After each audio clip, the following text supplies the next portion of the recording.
Psalms chapter 84 and verse 10.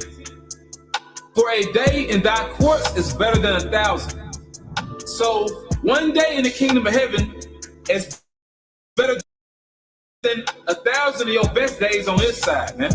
Let me repeat that again. One single day in the kingdom of heaven is better than 1,000 of your best days on this side, man. Okay? Where things were better for you. Moments that you can reminisce on and say, yeah, that was a good day. The kingdom of heaven blows it out the park, man. It blows it out the water. Just one day. Not to mention, the Heavenly Father, He's going to stretch out the time. He's going to expand the time so you can enjoy your immortality. You can enjoy your life. And the Lord said in Wisdom of Solomon, He created the Israelite man to be an image of His own eternity, man. We're going to be a likeness of His own eternity, man. We're going to be many most highs, man. We're going to be many most highs. Okay? God's on earth under Yahweh Shemiah Shah. I have said, ye are gods, and all of you are children of the Most High.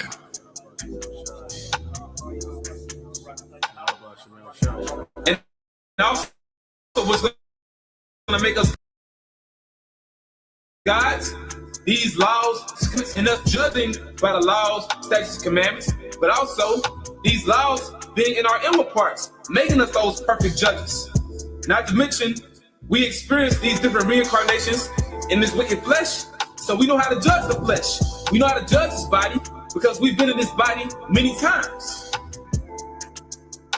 Okay? But once again, the kingdom of heaven is going to be patterned after the mind of Yahweh Shemiah Shah, man.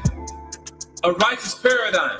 Our Father, which art in heaven, hallowed be thy name.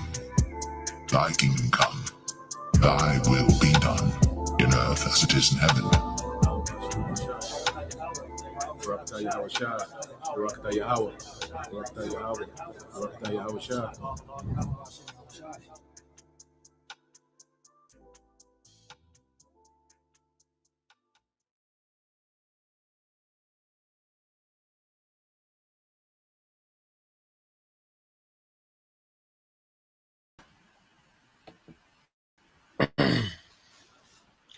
All right, Shalom. First and foremost, I would like to give all praise, honor, and glory unto Yahweh Bahashem, Yahweh Shai, Bahashem Rakapadash, and double honors unto the apostles and the elders of GMS who rule well, teach well, being great examples to us younger brothers. And peace and blessing and salutation to the hopeful lake out there pushing His word and truth and in sincerity across the four winds in the name of Yahweh Bashem Al Shah, pushing to get up out of here. Shalom to the hopeful lake, the believers and listeners who may have came back to the obedience of the scriptures through faith in Yahweh Bashem Al Shah. You know, double honors to the apostles and elders, you know, who have been great examples, you know, to us younger brothers, all right, in the faith. And what I want to go into today is another lesson dealing with, you know, the devil at work. All right, he can never, you know, be satisfied. Okay, and let me change this title real quick. So I got a few videos I was looking at last night, you know, and they both, you know, go together just to show you, okay, that the devil, okay, is at work, man, you know, and this rulership of Esau Edom, okay, has broken people down, you know, to their knees. Okay, this man has completely sucked the life out of the earth. You know, everyone's going into a state, you know, of depression, you know, being overwhelmed, all right, because their hope is in this society, all right, not knowing that the leaders of this society, all right, don't have anyone's interest in mind, okay, except what? The oligarchy, okay, that small, okay, circle of families, okay, that they set this government up to benefit.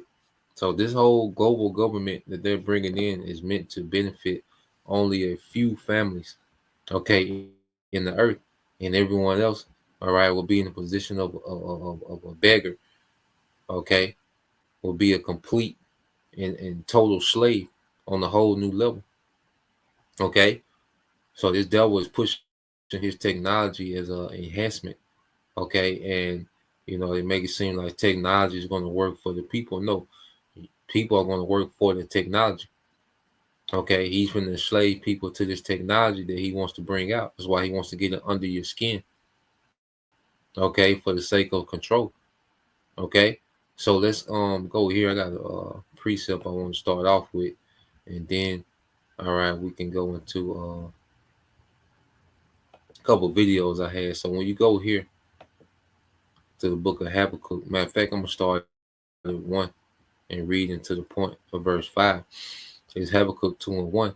It says, I will stand upon my watch and set me upon the tower and will watch to see what he will say unto me and what I shall answer when I am reproved.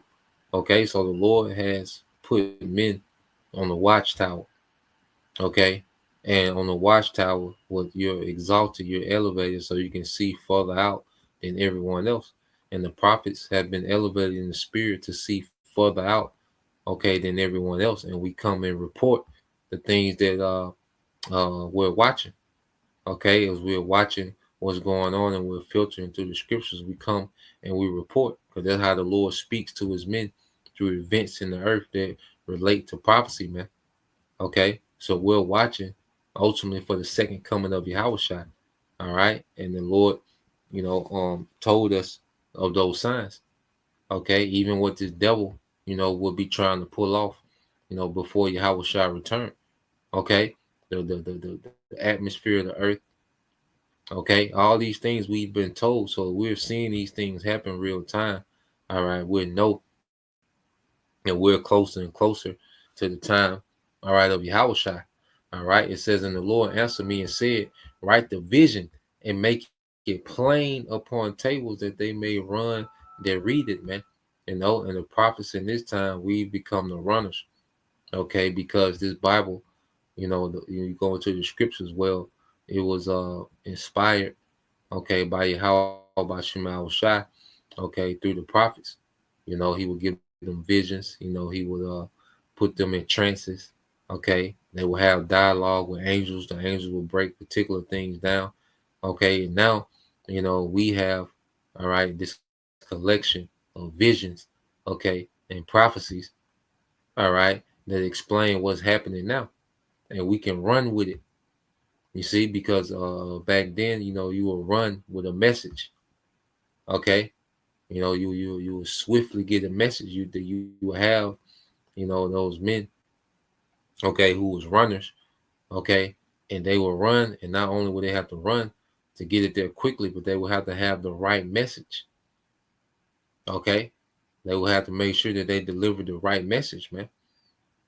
You see, so we, being set up, to be those runners, and most of the running is done where? On the internet, okay, to where we see these things happening and where we can run with the message to the internet, and the internet sends the message, okay, throughout the earth, man.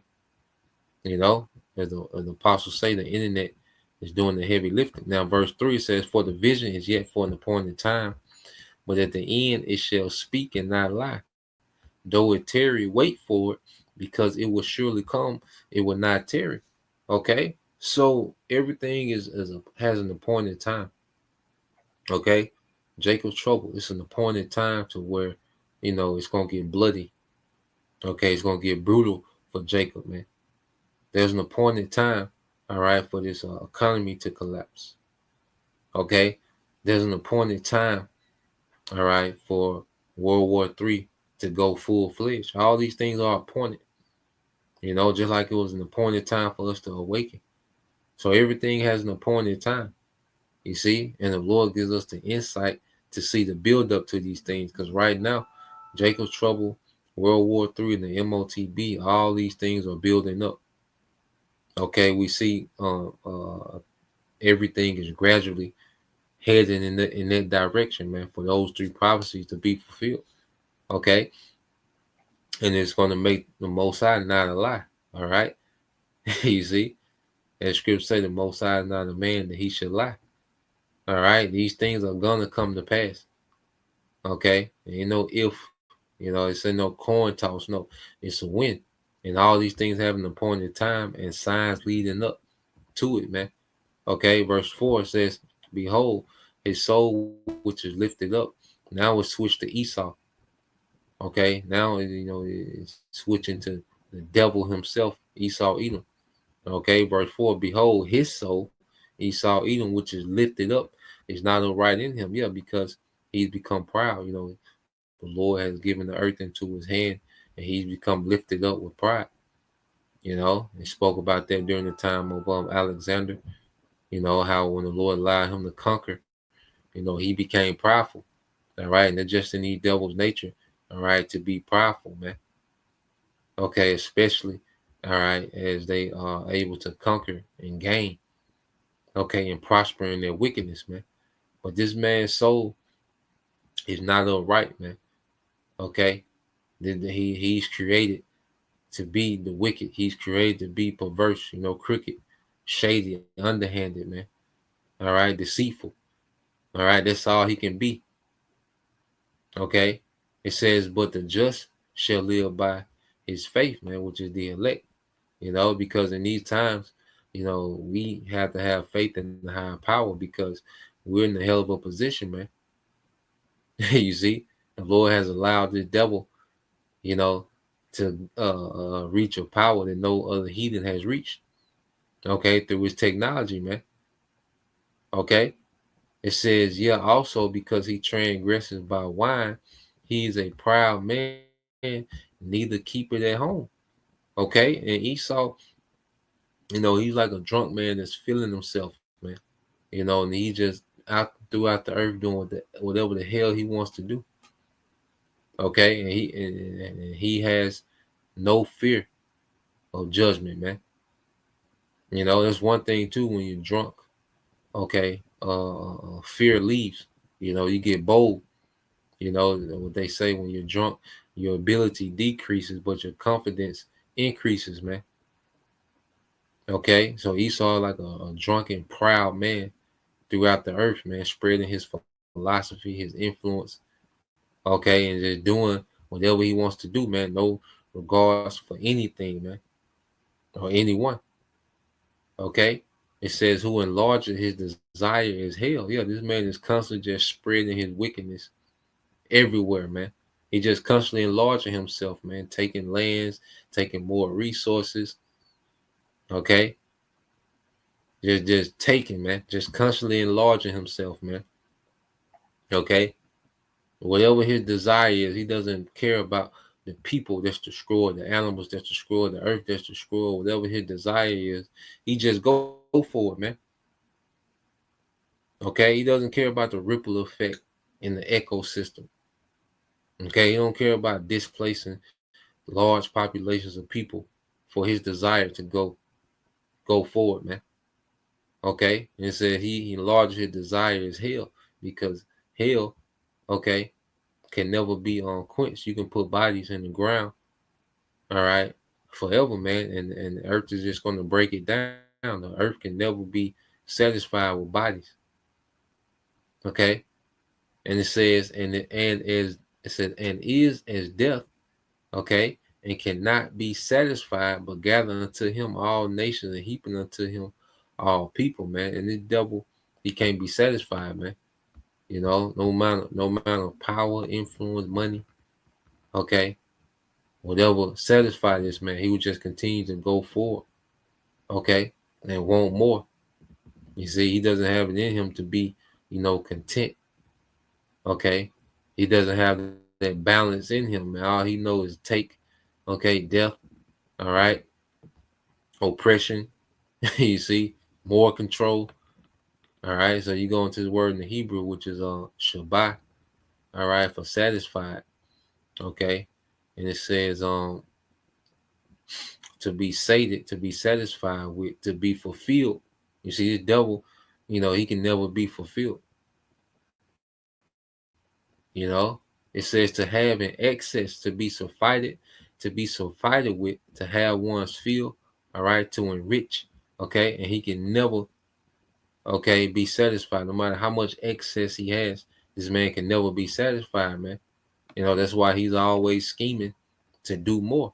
Okay, so let's go here because this video is gonna go into it when you go here. So we've been talking about these things with these data centers in which this devil, okay, he's buying up, you know, land and setting up these data centers, which is having a major effect on the locals, you know, their water pressure, you know, their bills, okay, going the electricity bills going up, okay, the noise factor, you know, all these different things.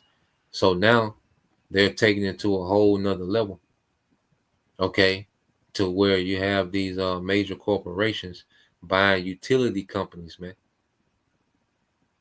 Okay, instead of paying, you know, a light bill, okay, for these major data centers, well, they're just going to buy the utility company. Okay, and what do you think they're going to put? All right, they're going to forward the cost of these data centers, man, to the people. You see, here it is, people already crying, catching hell about surviving, okay, the American economy. Okay, and what did this devil do? The super rich, well, they buy up the utility companies, okay, to they're starting to buy up utility companies, okay, to power their data centers, okay, and they're gonna forward the cost, okay, on the people that's already catching hell, so they can get a break. You see, this is a society where the super rich is always trying to reduce their overhead, and they don't mind forwarding, all right, the bill, okay, to the poor. You see, this man can never be satisfied, man. All right, that's why the Lord just has to intervene, all right, and remove this man from power, man. Okay, so let's play this. All right, then I got another one after this. All right.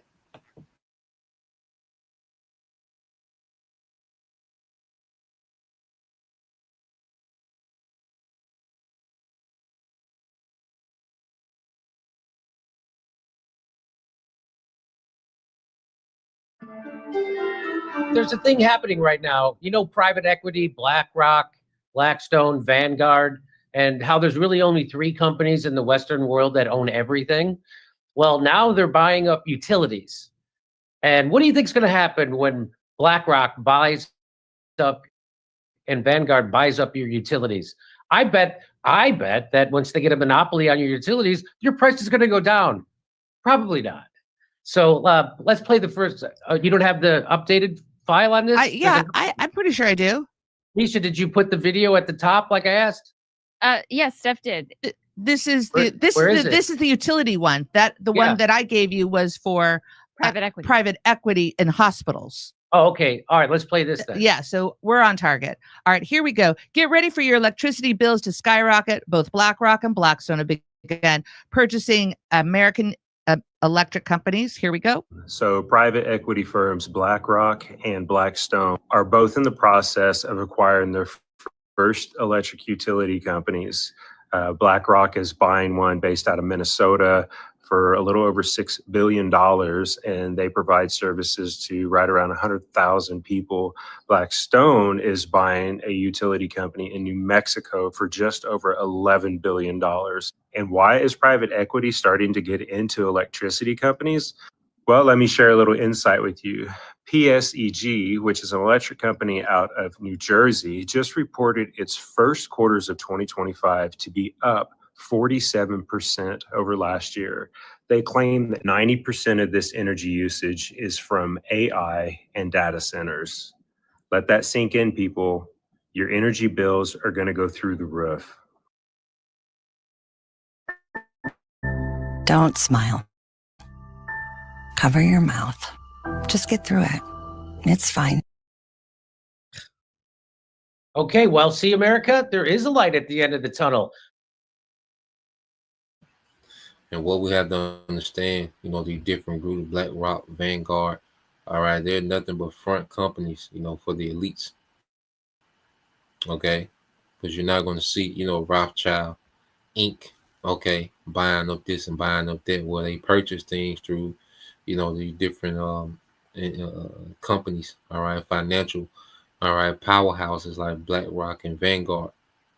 Okay, so this is nothing but the elites. Okay, yeah, and then I think in North Carolina, bro, because the brother Elder Hawaii said his light bill damn sure went up. But I think in North Carolina, that's one of the main places, okay, that they're pushing for the data centers. I think it's a county in North Carolina, all right, that they're buying up for data centers. Okay, let's see if it'll pull up North Carolina. I think it was on the video we went into earlier.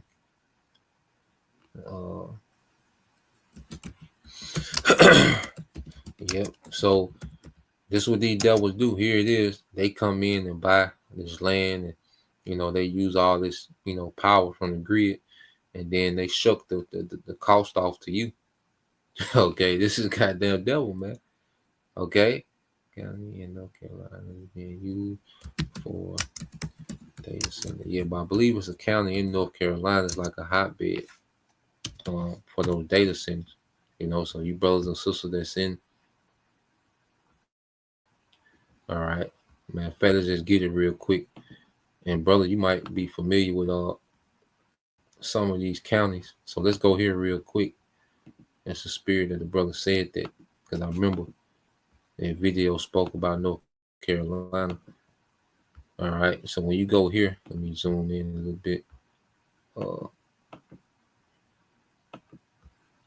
right. So when you go here, it says several counties, okay, in North Carolina are home to or are being developed for major data centers. The state has become a major hub for data centers driven by factories, all right, by factors like available land, tax incentives, and robust energy infrastructure. Okay, so it goes into these different counties. It says key counties being used for data centers includes Caldwell County, okay, one of the most prominent counties for data centers.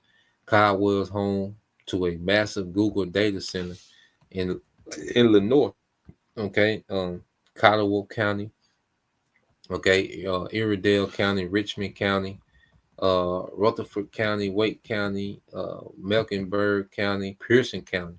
So I don't know, bro, if you live in one of those counties, close to one of those counties, but yeah, North Carolina is like a hub, for the data centers, because I guess they're untapped land, and it says robust, okay, energy infrastructure. You see, so these devils don't give a damn. They come in, spend billions. They pay off the local, county officials, to get, the certification they need. Okay, because there's certain environmental things that, you're supposed to, you're supposed to be cleared by, the environmental and, these different things. Well, they just pay those people off. Okay. They don't give a damn how harmful it is to the environment. They don't care about the locals. Ain't no city council meeting on it. Okay. It's done. All right. And by the time the locals complain, shit, these niggas is up and running. Okay. You see? So yeah, man, these devils. All right. This is what they are. Okay. Yep. See, brother said he in Wake County. Yep. It said the Raleigh-Durham area in Wake County is also a market for data center development with smaller facilities and new proposals, man.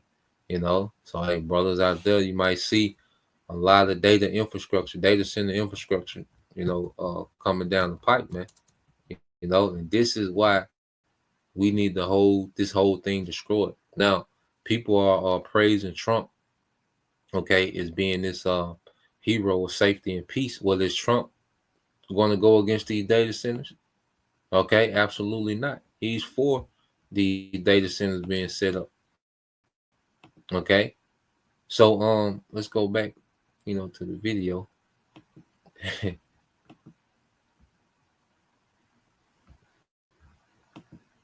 Of course, it's just a light bulb that costs $200 a day to stay on, but it's a light bulb. By the way, I've lived through something like this when private companies take over your power.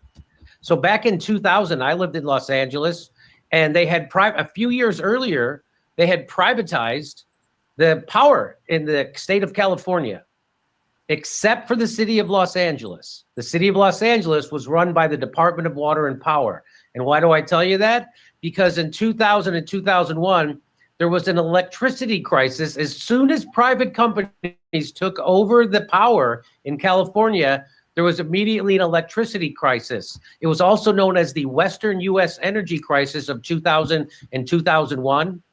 And it was a period during which the U.S. state of California had a shortage of electricity supply caused by market manipulations and capped retail electricity prices. The state suffered from multiple large-scale blackouts. One of the state's largest energy companies collapsed, and the economic fallout greatly harmed then Governor Gray Davis's standing. Yep. Guess what? I lived in Los Angeles at the time on Hollywood Boulevard.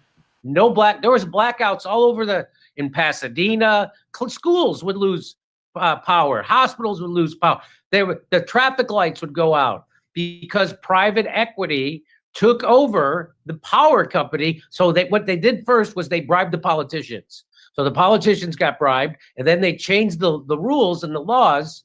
Instead of the government regulating the power, they gave it over to a private company. It was called Enron. I don't know if you remember that. Enron, all those guys went to prison, and they immediately started gouging people. You can't believe the stuff that they did to jack up their profits. So there was a drought, and delays in approval of new power plants also decreased the supply.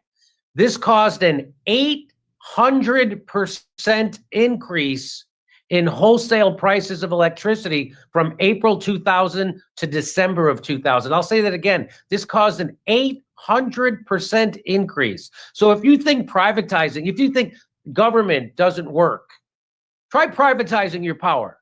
See how well that works. So we did it in California in 2000. 800% increase in wholesale prices in 1 year. In addition, there were rolling blackouts. It affected lots of businesses dependent upon reliable supply of electricity, and it inconvenienced many retail customers. A demand-supply gap, it wasn't organic. It was created by energy companies, mainly Enron, to create artificial shortages because they don't care if you get electricity. If they can make more money having rolling blackouts and raising their rates, that's what they'll do because that's what they did immediately.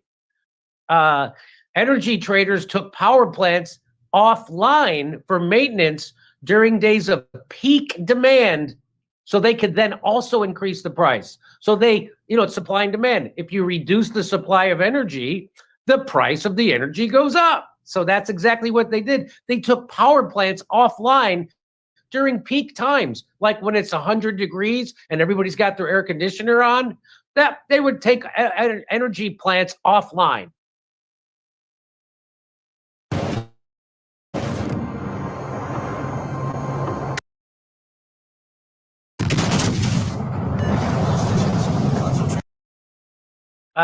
The state government also had a cap on retail electricity charges. So this market manipulation.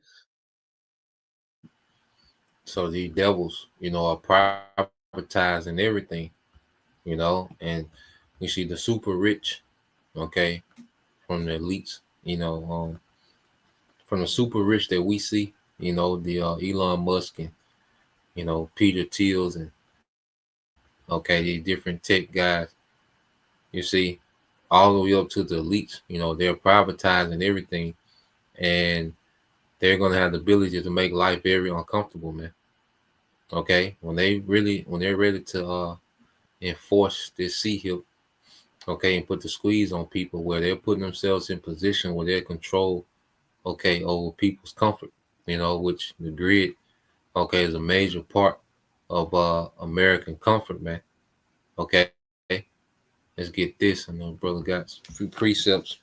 If a brother could put that Revelation 6 and 4, And in Revelation 11 and 18, it says, for they sleep not. This is brother Zachbun Yahweh, Proverbs 4 and 16 said, for they sleep not, except they have done mischief, and their sleep is taken away, unless they cause some to fall. And the devil is always plotting, on how to get more advantage of the poor. Okay, he's already enriched himself off the poor. Now he's trying to figure out, okay, what these niggas got left, okay, that I can take and make them more, servant and servitude to me. Okay, he can never have enough, man. You see, this is their Proverbs 4 and 17 said, for they eat the bread of wickedness, okay, and drink the wine of violence, man. Okay, so these their philosophy is just philosophies of wickedness, man. Okay, they sustain themselves off wickedness, man. They nourish themselves off wickedness, man. You see, and it said they drink the wine, okay, of violence, man. Okay, and this man has weaponized everything. Now they want to weaponize, all right, the utilities, man. Okay, this devil wants to weaponize the utilities against people. Okay, Proverbs 28 and 15 says, as a roaring lion and a raging bear, so is a wicked ruler over the poor people. Okay, so this man just has a system that's set up to just devour, okay, the poor. Okay, and when I say poor, everything outside of those oligarch families, okay, is considered the poor. Okay, if you got millions, well, you're poor to them, because a lot of millionaires finna go completely broke. Okay, because a lot of these people with millions, they're not in the in crowd. All right, even niggas that got billions and hundreds of millions, them niggas is not, okay, within the in crowd. Okay, this system is gonna devour them niggas, man. Okay, when this economy crash, it's gonna be a lot of millionaires that's gonna go to zero. Okay. These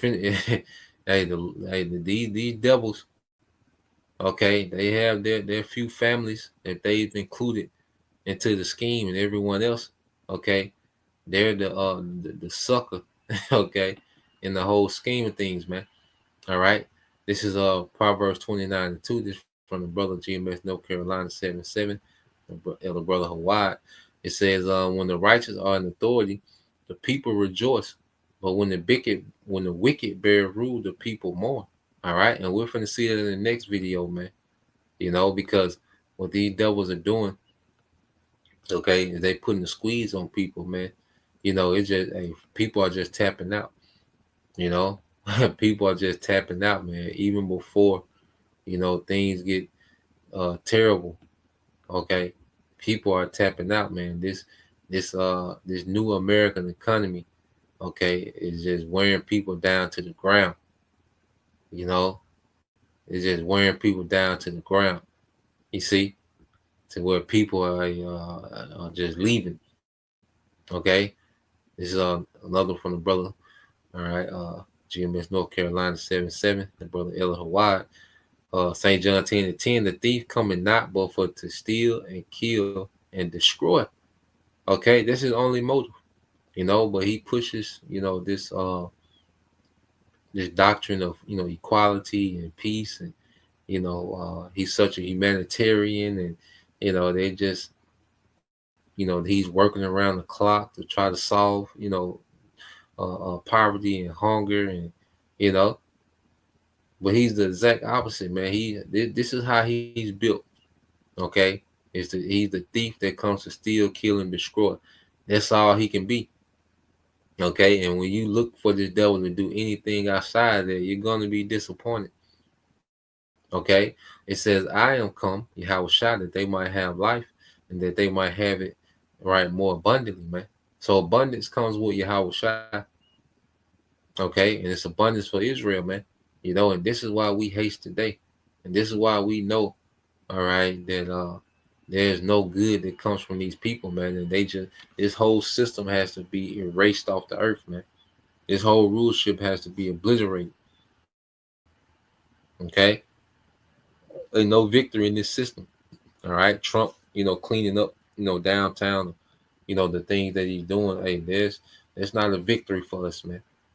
Okay, it's just a part of judgment leading up to this nigga being judged, man. You know, so peace and abundance, you know, can flourish in the earth under Yahweh Shah. Okay, brother can get that. What's that in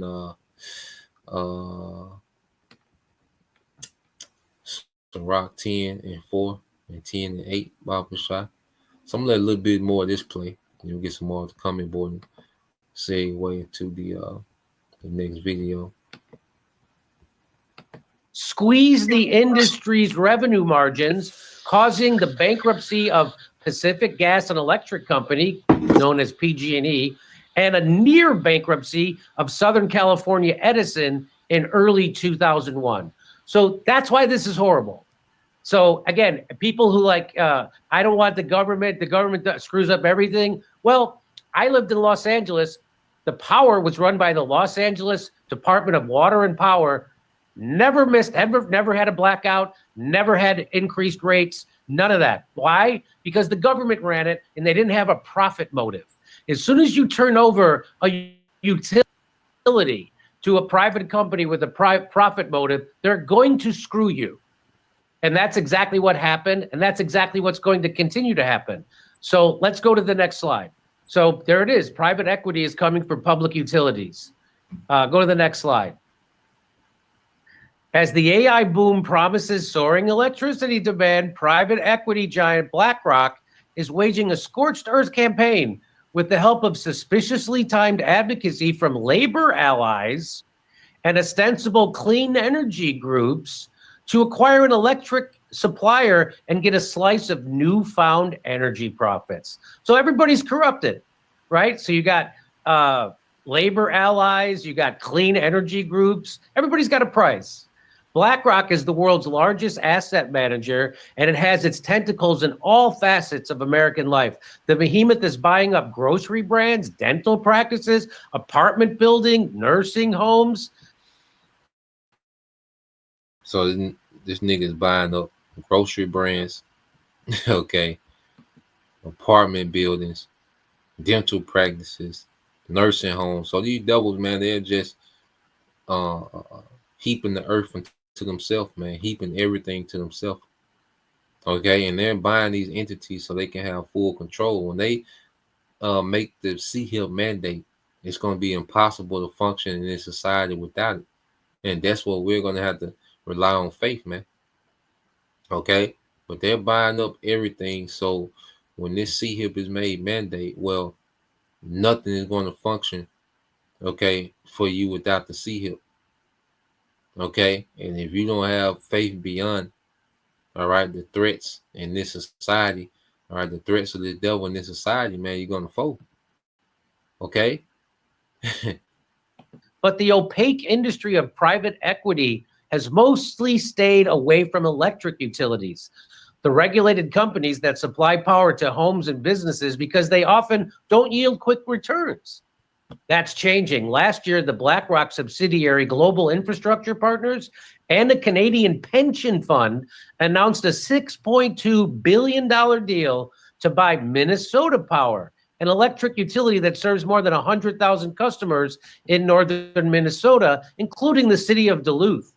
The proposal faced fierce opposition from consumer protection groups and environmental watchdogs, who worried the deal would lead to massive rate hikes and hamper efforts to shift the plant to renewables, given private equity's extractive short-term business model.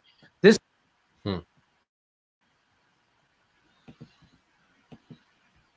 So yeah, man, these devils, all right, they're just going full steam ahead. You know, it's a corporate takeover, you know, and the government, you know, because the government, which at the end of the day, all right, the government has always been corrupt, but it's never been corrupt to this level, to the point to where there really is no government. Okay, the American, okay, people are fully, okay, in the hands, okay, of corporate giants, man, which the corporate giants are nothing but underlings of the elites. Okay, so there's no barrier between, you know, corporations and the American people. Okay, there's no, you know, these environmental watchdogs, these different government entities that regulated corporation and, you know, made sure, you know, that things were running, you know, with some kind of equality and efficiency, and, you know, the people were being taken care of to some degree. Well, all that's gone. Okay, and it's just about what the corporations want. Okay, and they're like ravenous wolves, man. They just devour. Okay, they don't care what condition that they leave people in, the earth in. Okay, they just want to fulfill their desire. Okay, so let's get some off the comment board, and then we'll get into this video dealing with you know, people. All right, kicking rocks, man. Okay, so this is the brother Kazak Ban Yahawada. This is Ecclesiastes 10 and 8. It said, because of unrighteous dealings, injuries, and riches got by deceit, the kingdom is translated from one people to another, man. Okay, so we're in the translation of the kingdom, and that's why the Lord has raised up his men. Okay, because he's getting ready to transition the kingdom to Yahushua, and Lord will, you know, we're joint heirs to that. This is why we've been raised up, man. You know, Lord will we endure, and we're joint heirs with Yahushua in the righteous kingdom, man, bringing righteousness, all right, back to the earth, man, bringing true equity back to the earth, you know, because it's completely out of balance with this devil. Okay, the masses suffer while the wicked few benefit. You see, this is Sirach 10 and 3, the brother GMS North Carolina 777. Okay, it says an unwise king destroyed his people, but through the prudence of them which are in authority, the city shall be inhabited, man. You know, because our kingdom is going to be a kingdom of life. Okay, here it is. You're in the kingdom to where, you know, it's a burden to have children. Here it is. We was instructed to be fruitful and multiply. Okay, but you're in the kingdom to where it's a burden to have, you know, children. You know, it's not even convenient to have children in this society, man. Okay, because of what? The unwise king. You know, he has created an environment of destruction, man, destructive. You know, you're bringing your child into a violent world, okay, into a toxic situation, okay, false education, okay, poor quality of food and nourishment, okay. So this man has created a kingdom, okay, that's destructive to people and everyone in it. You see, verse 4, it says, the power of the earth, okay, it said, Sirach 10 and 4, the power of the earth is in the hand of the Lord, and in due time he will set over one that is profitable, man. And we're coming into that due time. Okay, there's no doubt, you know, that this is that due time, okay, that the scriptures, you know, prophesy about. Okay, and the Lord's getting ready to set up a rulership that's profitable to the earth, man. Because as it says in book of Matthew 24, man, if this man is not cut short, no flesh will make it. Okay, if this man is not stopped, okay, and going the way that he's going, no flesh will make it, man. Okay, so let's go here. Let's play this video. All right, and then we'll get some more precept. But let's play this real quick. All right, and this is, you know, what's happening, man, because the American, okay, experience, okay, has become a living nightmare for the masses, man. You know, and this is trending more and more. Okay, so let's play this. We're really living in interesting times. A recent poll has showed that 50% of Americans have at least considered relocating within the next few years.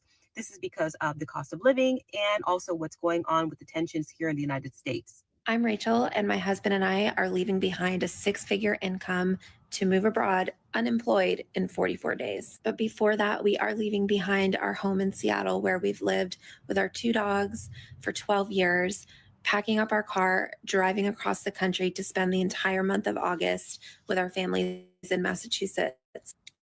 And that's happening in 8 days. So things are getting real around here. I know a lot of you are going to want to know why. And the short version is we burned out hard chasing the version of success that we're all sold here in the US. And eventually, my husband and I kind of looked at each other and just said, what if we did this differently? And what if we kind of put our trust in the universe that things are going to work out? So we are packing up our life, our 2 dogs, and we are flying to Italy to try something a little bit slower, a little bit softer, something that feels more honest. Well, we're looking at leaving. We're going to look at Canada and Portugal. Those are the 2 places we're looking. I can't even believe that I have to say this, but I am not going to sit and wait and hope that what we're seeing unfold doesn't actually happen. I'm not. I'm almost 60. What does that give me? Another 25, 30 years? I'm just keeping it real here. I don't want to live it like this. It's just not. No, I don't want to. And so do I want to leave my country? No. But my country kind of disappeared around 2015. And now it's unrecognizable to me. And so we're going to do a little research. We've got our Go stuff packed, all our documentation. We are going to check out Canada first, probably come back here, go check out Portugal, come back here. Maybe Turkey. I'm not sure. It depends. Yeah, I mean, can you, it's like mind-boggling. It's mind-boggling. Hi, my name is Chelsea, and we moved to the Netherlands from Michigan in 2 weeks from yesterday. So, yeah, I haven't said anything on this app because I haven't really been on this app. We've been planning this for about 2 years now. We have 3 kids and a dog, and me and my husband, we are moving to the Netherlands. And we both quit our corporate jobs of 14 years. And I'm going all in on my own business, which is kind of like content. I do videos and photos for myself as well as for other people and other companies. And yeah, I'm just going all in on myself.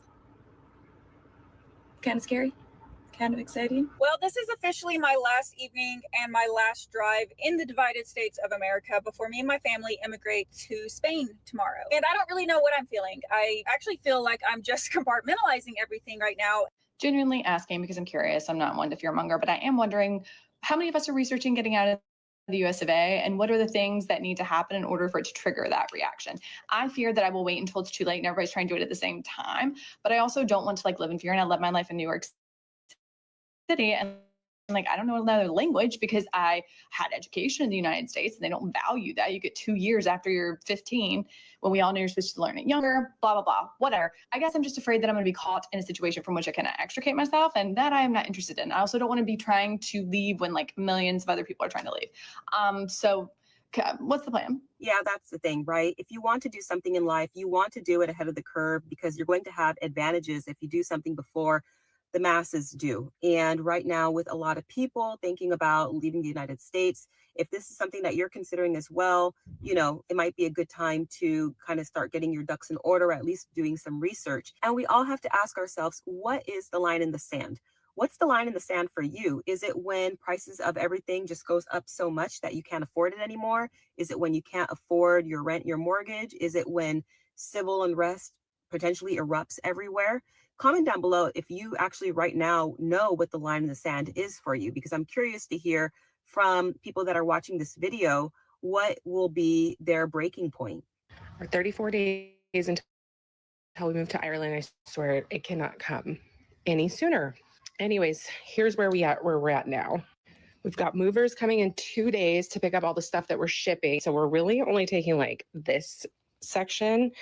And then we have this section that we need to sell. A lot of people wanted to know why I chose Albania. It's because of the lack of barriers to enter the country. As American citizens, we can live here for 1 year on just our passport. You get off the airplane, you walk into the airport, you scan your passport, that's it. We can live here for 1 year, but after 1 year, you do have to leave the country. Now, and I would never in a million years want to live in a city in the States again. I see all you guys on TikTok, all these people in New York, LA, these major cities, and to me, that life was miserable. I was not happy. I was so stressed out. Didn't feel like I fit in. It was just like, it wasn't it for me. I had so much anxiety also. I was on medication for anxiety. That's how bad it was. I moved to Costa Rica. I am not an anxious person. Just turns out I wasn't meant to live in a city in the States. It's wild what moving to Costa Rica has done for my mental health, physical health, my social life. I have the best friends. I love my life so much. I'm so happy here. People ask me all the time when I'm going to move back to the States, and the answer is never. I live in the Portuguese countryside. I just moved here from the US a few months ago, and I truly believe I'm the luckiest person alive because I'm spending my Saturday morning with my neighbors picking potatoes from a field, and I couldn't be any happier. So peaceful. Like, I learned so much here. I think it's great that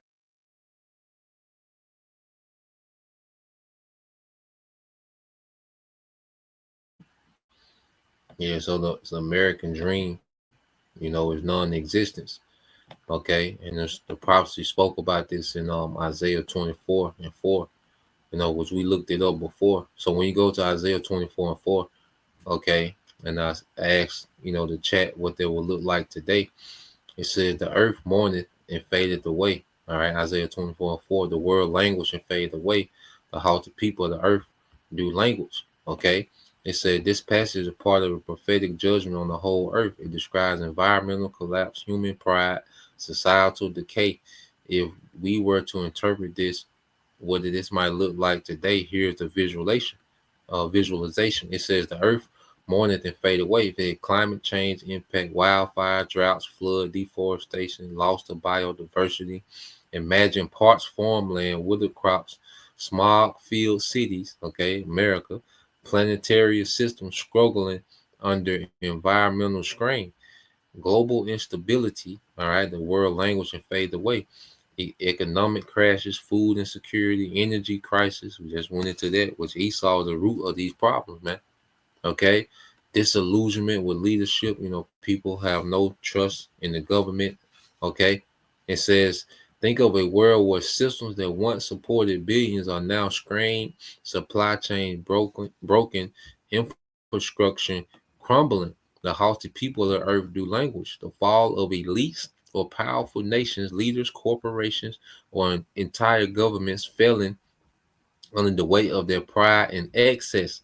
Picture one mighty figure, all right, caught in a scandal or collapse, wealthy enclaves facing unrest, power structure losing legitimacy, man.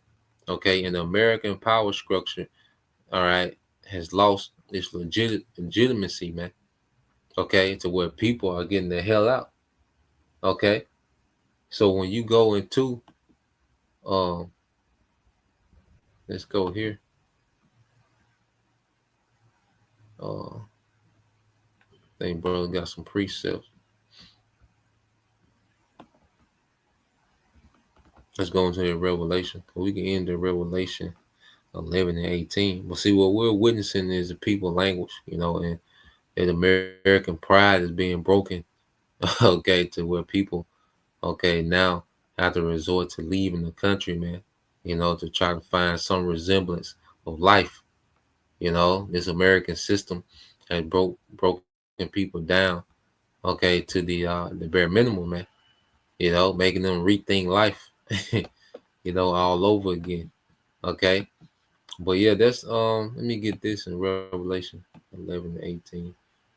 We can end it there, but you see that the devil has no intention on stopping. Okay, and even people leaving the country, well, you're still going to be subjugated to judgment. Because if you're an Edomite, you know, because there's going to be war everywhere. All right, there's going to be unrest everywhere. It's just going to be the worst here in America. Okay, and then you Edomites that have left, okay, and you survive the coming judgment, well, you're going into captivity, you know. So like the little Edomite chick picking potatoes, well, you're practicing for captivity. Okay, the Lord got you over there practicing for slavery, because you Edomites ain't no escaping the judgment. Okay, Revelation 11:18 says, and the nations were angry, and thy wrath is come in the time of dead, that they should be judged, man. And you see, you know, the nations are mad under this system. Okay, the people are mad under these governments, especially these Western powers, the beast. Okay, well, we're in the time of judgment, man. And the Lord wants you people to be miserable. Okay, as part of your judgment, it says, and that thou shouldest give reward unto thy servants, the prophets. And finally, the prophets are going to be rewarded, man. All these lifetimes coming, you know, doing the will of the Lord, serving the Lord. Okay, and dealing with all these scribes being put to death, and you know, the persecutions. Well, now there's a reward for the prophets, man. At the end, it's going to be eternal. Okay, the perfect ending to a movie. And to the saints, all right, and them that fear thy name, small and great, the 1/3, rest of the 1/3. Okay, men, women, and children, everybody's finna get the reward of that's due for the elect, man. That's promised to the elect. All right, and should it destroy them, which destroy the earth, man, which is Esau, Edom. You know, and this man has completely ruined, all right, what it means to live. Okay, people are confused, you know, overweight but malnourished. Okay, poison. You know, it's another lesson I want to go into. The brother went into the elites, you know, how they intentionally poison everything, man. You know, but that's another lesson for another day. But yeah, that's the point, man. Just want to get into that. You know, I put both the videos in the description box. You know, so brothers, you know, want to tap in. You know, but Lord will you, brothers. All right, then you sisters edified. Till next time, I say shalom. Kwon Yashala, Abba, soon, shalom.